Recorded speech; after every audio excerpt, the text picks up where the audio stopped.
No niin, terve. No niin, hei, joo, mä pistin kanssa nauhoituksen, niin Joo. niin, mennään samoissa. Joo, hei, tosiaankin tästä, eli tämmöinen tieto olisi, että poliisi olisi aloittanut esitutkinnan. Mulle ei ole moista tietoa tullut, eli onko tässä samanlainen vedätys käynnissä kuin sun pelokkaalla päätoimittajalla Stomalassa? Ei tässä mitään vedätystä ole, tää on ihan tietoa ja tutkinnanjohtaja on sen verran varmistanut että yhtä suomalaista toimittajaa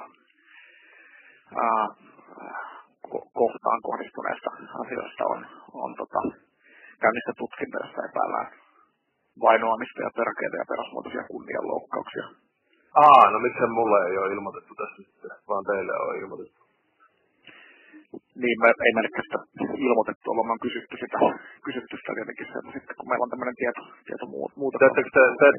Teettekö te yhteistyötä poliisin kanssa, että onko teillä jotenkin paremmat tietolähteet kuin itse asianosasilla?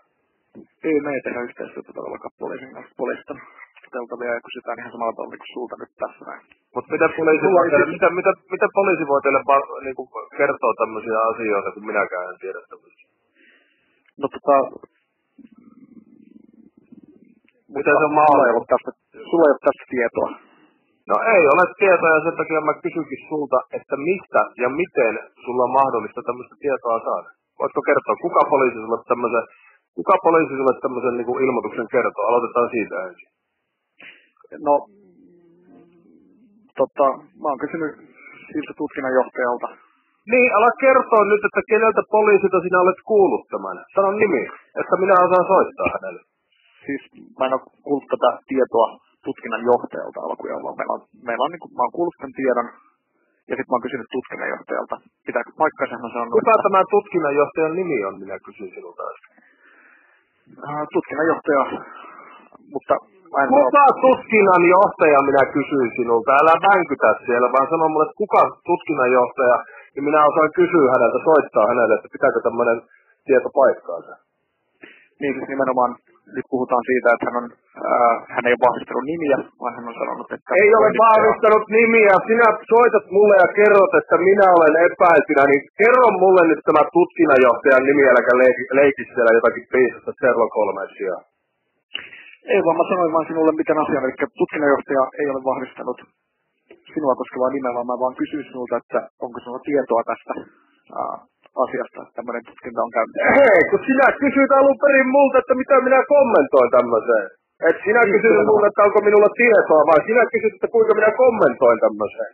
Kerro mulle nyt, mistä sinä saat tietosta teidän toimistossa. Meillä on lähde. Mikä lähde? No niinpä justiinsa. Tätä peruskusetusta, mitä te mulkutteette koko ajan. Yritätte niinku saada mut olevina puhumaan jotakin ilman yhtään mitään faktaa. Te elätte teidän pilvissä ihan täysin. Te olette ihan urpoa jengiä. Te syyttelette ihmisiä ja kaivatte tämmöisiä juttuja ilman mitään faktaa. Kyllä sinun pitää pystyä mulle sanomaan, että kuka tää tutkinnanjohtaja herra Jumala on. Se on ihan julkista tietoa. Kyllä tutkinnanjohtaja voi sanoa sulle, mutta mä vaan varmistin ensin, että sä tiedät, mitä hän on sanonut minulle ja mitä ei. Eli sun nimeäsi ei ole hän tuonut esille. Ei ole tuonut. No niin, miksi sinä sit muuta kyselet yhtään mitään? Ei ole yhtään rikosta olemassa, jos ei minun nimeä otettu missään esille. Oot sä ihan pätsi? Oot vähän tyhmä, hei. Ootteko te siellä SPT:ssä Suomen kaikissa valtamediassa ihan saatana aaseja? Haluatko sä tämän tutkinnanjohtajan nimen vai et? No haluan, anna, että mä niinku pystyn soittamaan hänelle itsekin ja mun asiaa ja pystyy soittamaan ja kysyt mikä on tilanne. Tää on niinku tää absurdi tilanne täysin, että niinku sä kerrot mulle niinku ensimmäisenä, että vaan syytetään jostakin kunnianloukkauksesta, mikä ei ole mitään faktaa missään. Missä te luulette elävänne? Missä pilvessä? Kato säkin jotakin dopea. Oletko mä tänne sinäkin vähän johtaja. Mutta lähde on siis, lähde ei ole tutkinnanjohtaja. Näin. Kyllä joo, no mulla on semmonen lähde, että yksi aasi veti sua perseeseen viime yönä. Mulla on semmonen lähde. Mitä sä kommentoit siihen? No, mutta hyvä, jos et sä haluat tätä tietoa, niin ei sitten.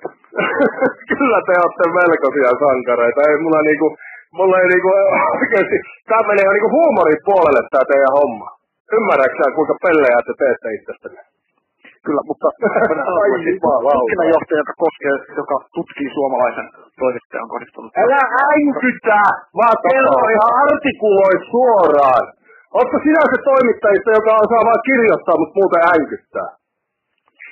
Mä sanon nyt sulle tutkinnanjohtaja, joka tutkii suomalaisen toimittajan kohdistunutta kunnianloukkaustapausta. Ilta en ole saanut nimeä. Hän on Harri Saaristola, voit kysyä häneltä sitten lisää. Aha, selvä. Kyselläänpä lisää. Hyvä. Selvä, hei. Hei.